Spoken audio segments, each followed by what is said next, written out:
GCW made its long-awaited debut in Minneapolis, Minnesota, and it absolutely delivered. From the incredible Marcus Mather versus Avery Style showdown to more chaos involving Vandal 48, Joey Janela's losing streak continuing, and a shocking ending involving Joseph Sawyer, Rude Awakening was one of the strongest shows of the summer. Let's jump right into it. GCW invaded First Avenue in Minneapolis, Minnesota for the company's debut in the Twin Cities, streaming live on Triller TV Plus with Moe's and MLJ on commentary. As always, we're gonna kick it off with a 6-man scramble match as Flying Ryan O'Neal, the only one, Alexander Lave, Superstar J. Lewis, You're Fucking With a Different Boy, Jimmy Lloyd, The Real Deal Teriyaki, and Anakin Murphy flew all over the ring in another non-stop opener. After several near falls, Teriyaki capitalized to pick up the victory. Whew. Exactly what you expect out of a GCW opener. I gave this opening match 4 stars. Now we move on to a fairly short but decent match as we had KJ Orso, fresh off his WWE tryouts, taking on Leedz Lewis. Following the recap of Orso and Stackhouse attack on the GCW Tag Champions, KJ Orso looked to send another message. Orso controlled a lot of this match and even refused to finish off Lewis after landing a character assassination. Instead, he attempted to just take Lewis out completely with a steel chair, but that brought out Bustin' the Brain. The distraction allowed Lewis time to steal the victory in a very surprising role. I gave this match 3 stars, a lot more building towards Orso and Stackhouse versus Bustin' the Brain at Homecoming here. Then we had Brodie Lee Jr. arriving at the building. Earlier in the day, Brodie Lee Jr. arrived at the venue and was welcomed by Bustin' the Brain, Flying Ryan O'Neal, and top team of Teriyaki and Superstar J. Lewis. Before heading inside the building proper, he shared a few words with Avery Style, not to underestimate Marcus Mathers. A very nice backstage segment that built up the night's biggest anticipated match. Then we had a surprisingly good match. We had Gary J versus Vipress. After another recap of Vandal 48 attacking Vipress, Vipress battled Gary J in one of the best matches of the night. The two traded heavy offense before Vipress connected with 2 devastating DVDs into a door, followed by a pile driver for the win. I gave this match 4 stars. But that celebration didn't last long, as GCW Ultra-Violent Champion Otis Cogar attacked Vipress after the bell and looked ready to finish the job. But that's when one called Manders stormed out, leading directly into their match for this evening. So we had a non-title match between Otis Cogar and one called Manders. This is exactly what everyone expected. A violent hoss fight as Manders and Cogar beat each other all over the building in a very physical war before Otis finally connected with his moonsault to score the victory. Afterwards, Otis tried another post-match assault, but this time Vipress returned the favor and saved Manders. I gave this match 4.5 stars. A very good match. And then we have your long anticipated match after the call out.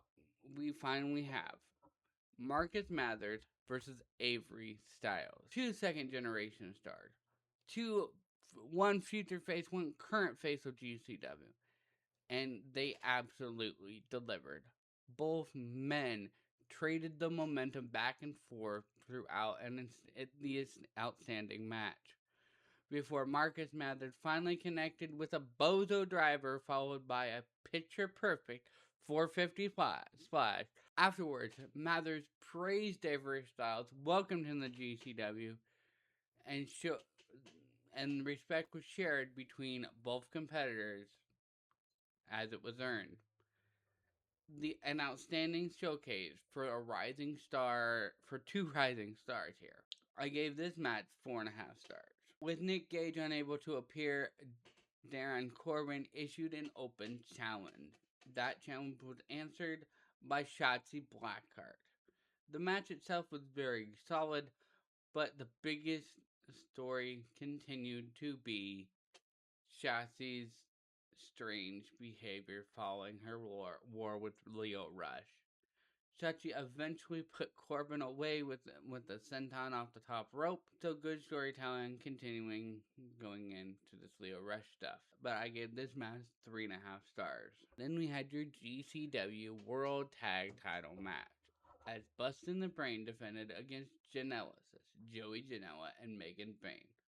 Both teams had great chemistry and traded momentum throughout a fun championship match.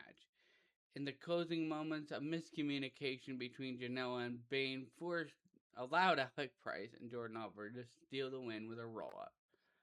Janela's losing streak continuing. Also, after the match, respect was shown between the teams, except Joey Janela refused to shake Alec Price's hand. I don't know what that was for. Jordan Oliver, though, wasn't having any of it and challenged Janela to a 6-person tag match at 20 Years of the Bad Boy, coming up this Thursday as I'm recording this video. So Bustin' the Brain retaining your tag titles in this one. I gave this match 4.5 stars. And like always, we're already on to your main event of the evening. For the GCW World Championship, we had Atticus Cogar taking on Devon Monroe. Cogar entered wearing gear paying tribute to his legendary NHB The Change Run, a fitting nod with NHB 100 taking place the very same day. Devon Monroe gave the champion everything he could handle and proved he belonged in this main event, but in the end, 2 brain hemorrhages were simply too much. Cogar retained the GCW World title. 4.5 stars for me. The piece de resistance of this evening. After retaining the title, Cogar called for a microphone and announced an open challenge for Homecoming, and then called out Joseph Sawyer. Instead, we got Frank the Clown. After a little bit of heat instantly from the Minnesota crowd, eventually it didn't go over well with Cogar. Cogar dropped Frank with a brain hemorrhage and prepared to drive skewers into his head, and suddenly the lights go out. And when they're back, Sawyer has Atticus in position and finally delivers that Sister Abigail DDT before standing tall with the GCW World Championship. The challenge has officially been accepted as Joseph Sawyer is set to face Atticus Cogar at Homecoming, and the show fades to black. Now we're going to move into my final thoughts. GCW's Minnesota debut was a major success. Marcus Mathers and Avery Style lived up to the hype. Bustin' the Brain continued their incredible tag team title reign, and Atticus Cogar closed the show with one of the best cliffhanger endings GCW has produced this year. Homecoming suddenly feels like it's going to be one of the biggest shows in company history. Match of the night goes to Marcus Mathers and Avery Styles, but MVP of the night once again goes to Atticus Cogar. My holy shit moment of the night is Joseph Sawyer appearing after the lights go out, laying out Atticus Cogar, and accepting the open challenge for a Homecoming. My overall show rating is 4.5 stars. Very good show. Remember, if you enjoyed this recap, smash that like button, subscribe for more GCW and Deathmatch Wrestling videos just like this one. And in the comments below, let me know what was your match of the night.